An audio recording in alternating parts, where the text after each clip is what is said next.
Okay. Martin, could you cue us up? Oh, yeah, we've got a presentation, don't we? Wait till I get the PowerPoint up. Okay. Just real quickly, I was asked to attend the Army Corps of Engineers Coastal Storm Risk Management meeting last month, and there was a new group. This is the existing group that our representatives have been meeting with every week, and then the Board of County Commissioners actually created their own group, which was local county guys that they wanted, closer accountability. So I attended that meeting also. And the reason I wrote the right paper is that when I got out of those two meetings, I was just like frustrated and furious and wanted to make sure that all of us on the council understood exactly where we are in this process. And possibly because of that, we could use our political clout to maybe get things done. Now, Mohammed and Justin are the two representatives from the city who've been the foot soldiers. They've been attending every meeting, and they've been, trying to play by the Army Corps' rules and representing the city to the best of their ability. But, they can only go so far, and they can only voice certain opposition that they have to keep their jobs and they have to keep their standing in the community. We can say, you know what, we're pissed, and this is why, and this is where we want to go. So let me give you a quick overview of what's going on with this Army Corps of Engineers Coastal Risk Feasibility Study. Quick chronology, started in 2018. They came and met with us, gave us, the idea of what they wanted to do, which pretty much left Marco Island out.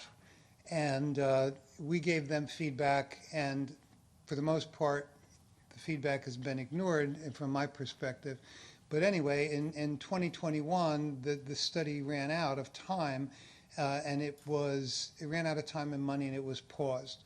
So they reinstituted in 2022. They came back to us, and I referenced their meeting with us the second time. And since then, they've been having these weekly meetings, and our representatives have been Justin Martin, Director of Public Works, and Mohammed Dabiz, who is, what's your official title, Mo? Coastal engineer. Coastal engineer, but you're representing us more as an expert. Yeah, I mainly assist Justin Right. in technical matters so that Okay. we can present the city. All right. Thank you. So the whole study was intended to assess the impact of storm surge and coastal flooding associated with hurricanes and other storms. And it was designed to assess the risk posed by those events, and also then to take a comprehensive look at all available preventive approaches. And these were the short list of available preventive approaches that are outlined in their study. One is beach berm and dune nourishment. 2 is structural measures. 3 is natural and nature-based features. 4 is dry flood proofing. And then the last one is non-structural measures. And this is the one that's really interesting, because I talked to Kelly DeFrancis about this, where you would actually, in some cases, elevate residential property. And if you think about Marco Island, the cost to elevate a concrete structure is probably better off tearing it down. It's very difficult. So this final report was supposed to be in 2021, was never finished. And then the federal government got $3 million in extra money, and they continued the study. It was supposed to continue for an additional 33 months. So here we are, 2023, February 6th. Abigail Prady, I don't know if she's commander, admiral, what her rank is, but I guess she has a rank from U.S. Army Corps of Engineer, and she presented to us. And if you guys haven't watched the replay of that meeting, or if residents who are watching this haven't watched that meeting, please go watch the video of the meeting, and you can kind of see how we all responded. But after the study and the hearing presented by Ms. Prady, I was really, really upset, because I thought that the study disregarded 2 vital approaches to reducing risk for Marco Islanders. One has to do with beach berm and dune nourishment for the entire beach, including the natural and nature-based features such as vegetative dunes. And 2 is the structural measures, including surge barriers, sea gates, and more of the hard measures.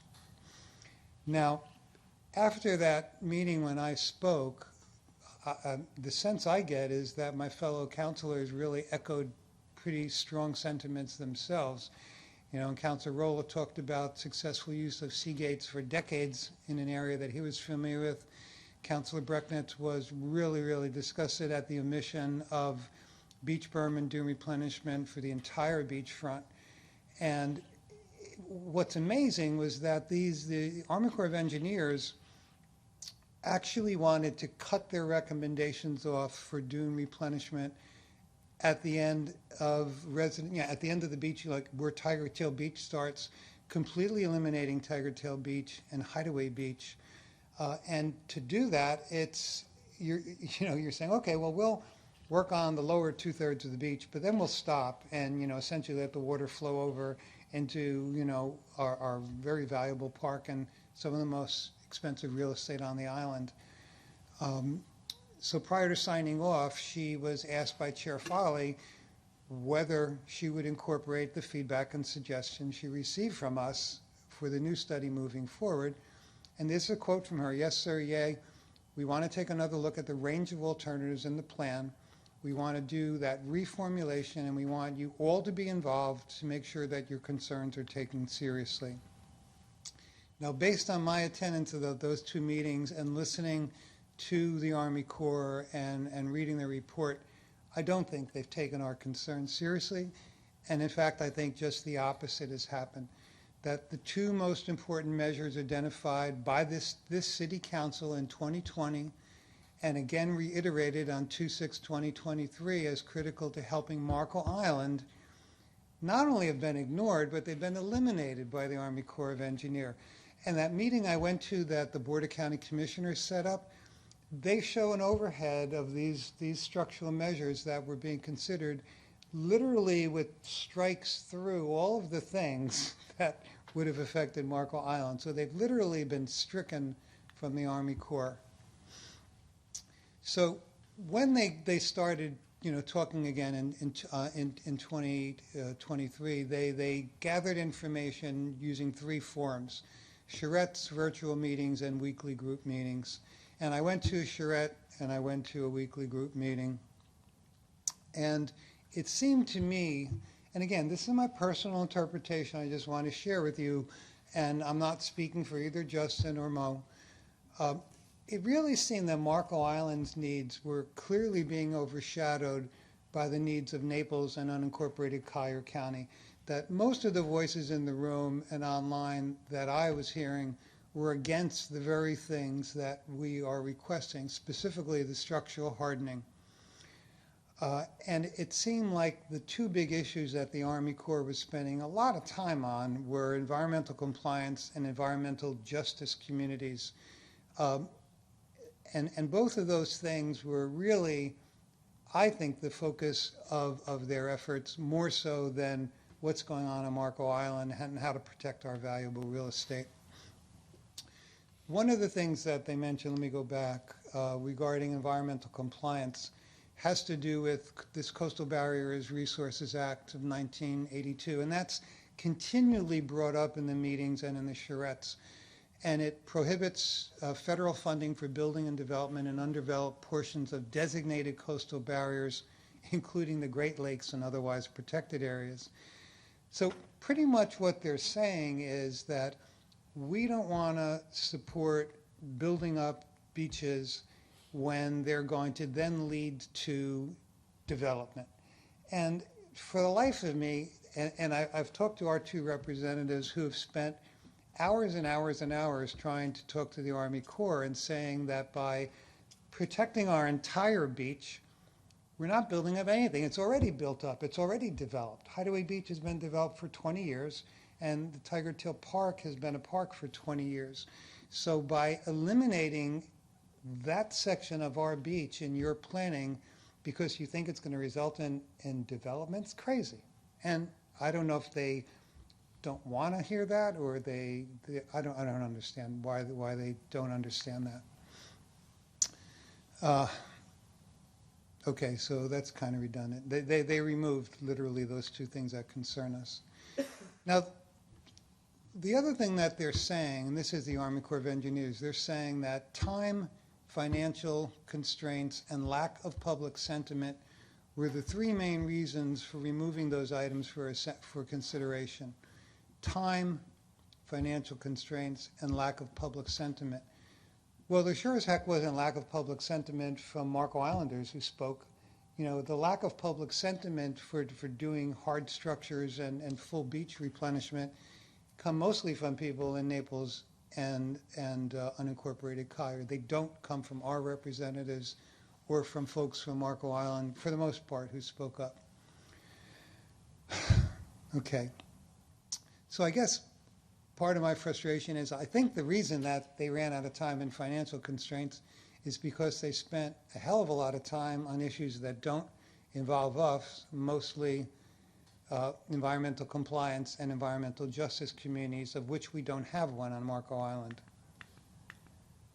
So, where does that leave us?